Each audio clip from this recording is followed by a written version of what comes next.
நண்பர்கள் அனைவருக்கும் வணக்கம். வாங்க இன்னைக்கு நம்ம மகாபாரதத்தில் ஒரு சின்ன கதையை பார்க்கலாம். மகாபாரத போர் முடிந்தன பிறகு காந்தாரி எனவள் குருஷேத்திர போர்க்களத்தை சுற்றி வந்தாள். அவளுடைய கண்கள் வஸ்திரத்தால் கட்டப்பட்டிருந்ததும் கண்ணனுடைய அருளால் மடிந்து போனவர்களின் காட்சி அவளுடைய மனக்கண்ணுக்கு எட்டியது. அப்பொழுது கண்ணனும் போர்க்களத்தில் அவளோடு சுற்றி வந்து கொண்டிருந்தார். குருவம்சம் அடியோடு அழிந்துபட்டு போனதை அவள் கவனித்தாள். அந்த விபத்தை தடுக்க கிருஷ்ணன் முயற்சி ஏதும் எடுத்துக்கொள்ளவில்லை என்பது அவள் செய்த குற்றச்சாட்டாகும். சகிக்க முடியாத மனவேதனையோடு அவள் வாயில் வந்த சொல்லாவது, கிருஷ்ணா, உன்னுடைய விருஷ்ணி வம்சமும் இதே விதத்தில் அழிந்துபட்டு போகும். அங்கனம் அவள் இட்ட சாபத்தை புன்னகையோடு ஏற்றுக்கொண்டார் கிருஷ்ணர். மேலோனாக ஆவது மனிதனுக்கு சாத்தியம். அப்படி மேலோன் ஆவதும் முறைமையே. ஆனால் தான் மேலோனாக இருப்பதை முன்னிட்டு மனிதன் தற்பெருமை கொள்ளலாகாது. தற்பெருமை பூணுவதற்கு ஏற்ப பெற்றுள்ள மேன்மையை அவன் இழந்து விடுகிறான். கிருஷ்ணனுடைய குலத்தைச் சேர்ந்த விருஷ்ணிகள் தங்களை மற்றவர்களுக்கு மிக்கவராக பெருமை பாராட்டி கொண்டனர். வீண் கர்வமும் செருக்கும் அவர்களிடத்து வரம்பு கடந்து வடிவெடுத்து வந்தன. துவாரகைக்கு விருந்தினர்களாக 3 ரிஷிகள் வந்தார்கள். அப்படி அவர்கள் வந்தவர்களை முறைப்படி வரவேற்க அவ்வூரார் கடமைப்பட்டிருந்தனர். வினயபூர்வமாக அவர்களை வரவேற்பதற்கு பதிலாக அவர்களுக்கு பொருள் உதவி பண்ணி ஆதரிக்கும் மனப்பான்மை பூண்டனர். அத்தகைய வீராப்போடு அவர்கள் நின்று விடவில்லை. அங்கு வந்திருந்த முனிவர்களின் ஞான திறமையை சோதிக்க அவர்கள் எண்ணம் கொண்டனர். ஆடவன் ஒருவனுக்கு கருத்தரித்திருக்கும் பெண் வேஷம் போட்டு அவளை அவர்கள் முன்னிலையில் நிறுத்தினர். இப்பெண்ணுக்கு ஆண் பிள்ளை பிறக்குமா அல்லது பெண் பிள்ளை பிறக்குமா என்று படாபத்தோடு கேட்டார்கள். அதற்கு அம்முனிவர்கள், இவனுடைய வயிற்றில் இருக்கும் இரும்பு துண்டு ஒன்று உங்களுடைய விருஷ்ணி வம்சம் அழிந்துபட்டு போவதற்கு முகாமையாகும் என்று குதூகலத்துடன் இருந்த அன்னவர்களை சபித்தார்கள். அதிருப்தி அடைந்திருந்த பாங்கில் அக்கணமே அந்த ரிஷிகள் அந்த இடத்தை விட்டு வெளியேறினர். ஊகையுற்றிருந்த விருஷ்ணி குலத்து இளைஞர்கள் இப்பொழுது மனம் கலங்கினர். ஆடவனுக்கு கர்ப்பிணி வேஷம் பூன வயிற்றில் கட்டியிருந்த துணி மூட்டையில் இரும்பு துண்டு ஒன்று இருந்தது. அதை பார்த்த பின் அந்த இளைஞர்களின் அச்சம் பன்மடங்கு அதிகரித்தது. அவர்கள் அக்கணமே பலராமனையும் கிருஷ்ணனையும் நாடி சென்றனர். தங்களுக்கு ஏற்பட்ட சாபத்தை அவர்கள் அப்பெருமக்களிடம் தெரிவித்தனர். அந்த இரும்பு துண்டை தூளாக்கி சமுத்திரத்துள் போடும்படி பலராமர் அவர்களுக்கு தெரிவித்தார். அவர்களும் அங்கணமே அதை செய்தனர். ஆனால் தற்செயலாக அதனின்று சிதறி விழுந்த சிறிய இரும்பு துண்டு ஒன்று கடற்கரை ஓரத்தில் கிடந்தது.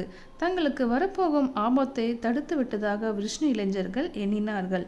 பிறகு இந்த நிகழ்ச்சியும் அவர்கள் அறவே மறந்துவிட்டனர். ஆனால் கிருஷ்ணர் மட்டும் அச்செயலை மறக்கவில்லை. அதன் விளைவு என்னவாகும் என்பதை அவர் நன்கு அறிந்திருந்தார். குருஷேத்திர போர்க்களத்தில் பயங்கர யுத்தம் முடிந்த பிறகு கிருஷ்ணன் துவாரகையில் 36 ஆண்டுகள் ஆட்சி புரிந்து வந்தார். 36 என்னும் எண்ணிக்கை 18 என்னும் எண்ணிக்கையின் இரட்டிப்பாகிறது. 18 இந்த இதிகாசத்தில் யாண்டும் இடம்பெற்றுள்ளது. தன்னுடைய மண்ணுலக வாழ்வு முடிவுக்கு வந்துவிட்டது என்பதை கிருஷ்ணர் நன்கு அறிந்து கொண்டார். இவ்வையகத்தில் அவர் சாதிக்க வேண்டியவைகள் யாவும் முற்று பெற்று விட்டன. மேனியை துடைத்து தள்ளும் காலம் அவருக்கு அணுகிவிட்டது. எனவே அவருடைய மனது யாண்டும் பரதத்தில் நிலைத்திருந்தது. யாதவ குலத்தைச் சேர்ந்த விஷ்ணுகள் தங்களுடைய பண்பிலே அதிவிரைவில் சீர்கேடு அடைந்து வந்தனர். இந்திரிய சுகபோகங்களில் அவர்களது வரம்பு கடந்து ஈடுபட்டனர். சுக ஜீவனமும் பெருமித வாழ்வும் பரம்பொருளால் கொடுக்கப்பட்டுள்ள வரப்பிரசாதம் என அவர்கள் எண்ணி வந்தனர். செருக்கும் பகட்டும் அவர்களுக்கு முற்றிலும் சொந்தமாயின. அழிவு காலத்து அறிகுறியாக அமைவது காமநோய். அந்த காமநோய் விஷ்ணுகளிடத்து உச்சநிலையை எட்டியிருந்தது. கொஞ்ச காலத்துக்கு முன்பு இந்த விருஷ்ணிகள் மீது 3 ரிஷிகள் இட்ட சாபம் இப்பொழுது வடிவெடுத்து வந்தது. கடலுக்குள்ளே போடப்பட்ட இரும்பு தூள்கள் நாணல்களாக வடிவெடுத்து உயர வளர்ந்திருந்தன. கடற்கரையில் தற்செயலாய் சிதறடைந்து கிடந்த இரும்பு துண்டை ஒரு வேடன் கண்டெடுத்தான். அதை அவன் தன் அம்புக்கு கூறாக அமைத்தான். அழிவு காலமும் வந்து சேர்ந்தது. உல்லாயச பயணமாக விஷ்ணிகள் கடற்கரைக்கு போனார்கள். அங்கு அவர்களுக்கு குடிவெறி வரம்பு கடந்து போயிற்று. அதன் விளைவாக அவர்களுக்கிடையில் சச்சரவு மூண்டது. அது கை சண்டையாக மேலோங்கியது. பிறகு ஒருவரை ஒருவர் தாக்க ஆரம்பித்தனர். சினத்தின் வேகத்தால் பதைபதைப்பையே வடிவெடுத்திருந்த விஷ்ணிகள் கடற்கரையில் தளர்ந்திருந்த நாணல்களை பெயர்த்தெடுத்து ஒருவரை ஒருவர் அடித்து கொண்டனர். அந்த நாணல்களோ ரிஷிகள் இட்டிருந்த சாபத்தின் விளைவாக பயங்கரமான ஆயுதங்களாக மாறியமைந்தன.